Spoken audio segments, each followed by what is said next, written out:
अस्सलाम वालेकुम मेरे प्यारे प्यारे साथियों, उम्मीद है आप सब खैरियत से होंगे। मैं भी अल्हम्दुलिल्लाह बिल्कुल खैरियत से हूँ। दोस्तों, झील सैफ अल मुलूक नारान पाकिस्तान में 3224 मीटर और 1578 फुट की बुलंदी पर वादी कागान में वाक़ है। करीबी कस्बा नारान से बजरिया जीप या पैदल इस तक पहुँचा जा सकता है। ये एक इंतहा खूबसूरत झील है। दुनिया भर से सयाह इसे देखने के लिए आते हैं। मलका पर्वत और दूसरे पहाड़ों का अक्स इस पे पड़ता है।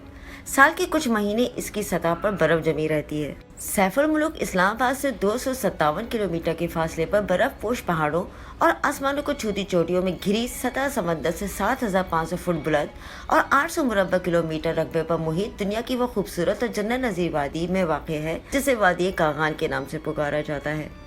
इस वादी में कमो बेश 9 छोटी बड़ी झीलें मौजूद हैं, जिनकी वजह से इसे झीलों की नीलगुन सरजमीन के नाम से भी पुकारा जाता है।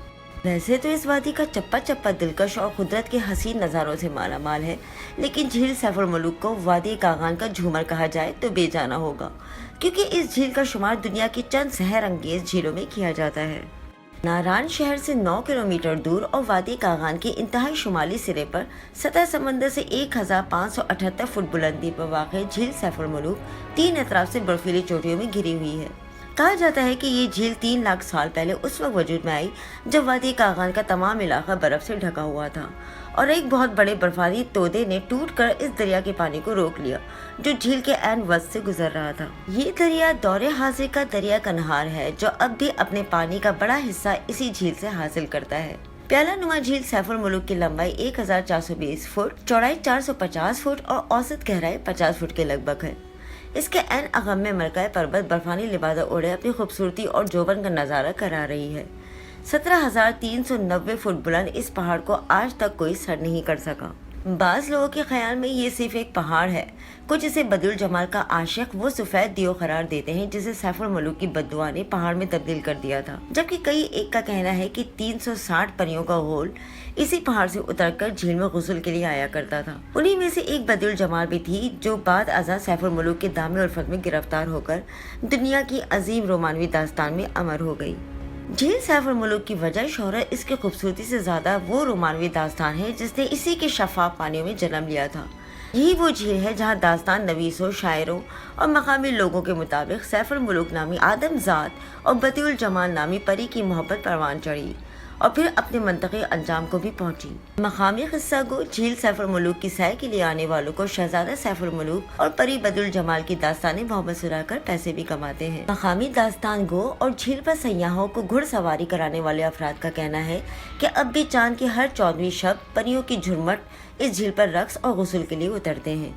इसके सबूत के तौर पर वो ये दलील पेश करते हैं कि 14वीं शब को उनके घोड़े बिदकते हैं, मुख्तलिफ आवाज़ें निकालते हैं और झील की जानिब जाने से कतराते हैं, क्योंकि बगौर उनकी घोड़ा इन अक्लमंद और समझदार जानवरों में से एक है जो न सिर्फ किसी भी गैर इंसानी मखलूक को देख सकते हैं बल्कि उनके करीब जाने से भी कतराते हैं।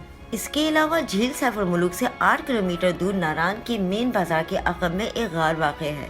लोग इस गार को भी शहजादा सैफ अल मुलूक और बदिउल जमाल की मोहब्बत का एक अछूता और लाजवाब सबूत करार देते हैं। रिवायत ये है कि सैफ अल मुलूक और बदिउल जमाल ने सफ़ेद दियो से बचने के लिए इसी गार में पनाह ली थी।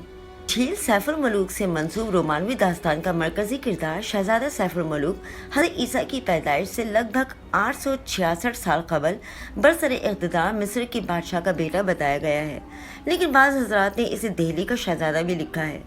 उसे ख्वाब में एक हसीन जमाल परी का दीदार होता है और वो जी जान से उस पर फरेफ्ता हो जाता है। वो अपनी ममलिकत के सभी नजूमियों से उस हसीन परी का अता पता मालूम करता है, तो इससे ये बताया जाता है कि ये परी मौजूदा कागान के इलाके नारान में एक झील किनारे उसे मिल सकती है। नजूमियों ने शहजादे को ये भी बताया कि परी के हुसूल के लिए उसे 12 साल की रियाजत भी करनी होगी। शहजादा एक निहायत पुरखतर सफ़र के बाद उस झील के किनारे पर पहुँचता है, जो आज की झील सैफ अल मुलूक है। 12 साल की रियाजत के बाद एक दिन वो परी के तस्वुर में आंखें बंद किए बैठा होता है कि उसे परों की फड़फड़ाहट सुनाई देती है। आंखें खोलने पर शहजादे को परियों की मलका बदिउल जमाल 360 परियों के हमरा गुस्ल के लिए झील में उतरती नजर आती है। परियां किसी आदमजात की मौजूदगी से बेखबर अपनी पोशाकें तय करके झील किनारे रख देती हैं और खुद नहाने के लिए पानी में उतर जाती हैं। शहजादा सैफ अल मुलूक परी बदिउल जमाल की पोशाक उठाकर छुपा देता है, लेकिन इसी असना में परियों की उस पर नजर पड़ जाती है और वो झील से निकलकर अपना अपना लिबास पहनकर परवास कर जाती हैं। जब बदिउल जमाल शहजादे से अपने लिबास को तलब करती है तो वो उससे शादी की शर्त रखता है। परी पहले तो इनकार करती है, लेकिन जब शहजादा उसे अपनी रियासत के बारे में बताता है तो वो रजामंद हो जाती है। इस तरह से उनकी मोहब्बत परवान चढ़ने लगती है। दूसरी जानिब परी के मंगेतर सफेद दियो को इस तमाम सूरत हाल का इल्म हो जाता है और वो झील पर पहुंचकर इसका बंद तोड़ देता है, जिससे वादी में सैलाब आ जाता है। शहजादा और परी उससे बचने के लिए उसी गांव में पनाह लेते हैं जो नारान के मेन बाजार के अक़ब में वाक़ है। कहते हैं कि नारान इस जमाने में एक बहुत बड़ा शहर था, लेकिन सैलाब ने इसे तबाह बर्बाद कर दिया था। पानी इस गार में भी भर जाता है जहाँ शहजादा और परी छुपे होते हैं। इस किस्से को दर्जनों शोरा ने मंजूम किया है, लेकिन जो शोहरत मियाँ मोहम्मद बख्श की दास्तान को मिली वो किसी और को नसीब ना हो सकी। मियाँ मोहम्मद बख्श की इस तस्नीफ का नाम सफरुल इश्क अल मारूफ बाक़िस्सा सैफुल मलूक और बदिउल जमाल है, जो 9248 अशार पर मुश्तमिल है। लहंदी यानी पहाड़ी ज़बान में लिखे जाने वाले इस कलाम में शरीयत, तरीक़त, हकीकत और मार्फत बदरजा कमाल मौजूद है। हुस्न जमाल की हूबहू तस्वीर कशी भी है और कुदरत की मंजर निगारी भी। मकामी बाशिंदों का अकीदा है कि सैफुल मलूक और बदिउल जमाल आज भी गार में जिंदा हैं। ये दावा हकीकत से ज़्यादा अफसाना ही सही, लेकिन इससे इनकार मुमकिन नहीं कि गार तो क्या पूरी वादी का आगान में अभी बदिउल जमाल के जिस्म की खुशबू और सैफुल मलूक की सांसों की महक रची बसी हुई है। उम्मीद है दोस्तों आपको मेरी आज की वीडियो पसंद आई होगी। अगर पसंद आई है तो लाइक का बटन ज़रूर दबाएं और मेरे चैनल को सब्सक्राइब करना ना भूलें। मिलती हूँ आपसे अपनी नई वीडियो के साथ। तब तक अपना ढेर सारा ख्याल रखें और अपने आसपास के लोगों का भी, और मुझे दुआ में ज़रूर याद रखें। एनी इकबाल को दीजिए इजाज़त। अल्लाह हाफिज़। Love you all.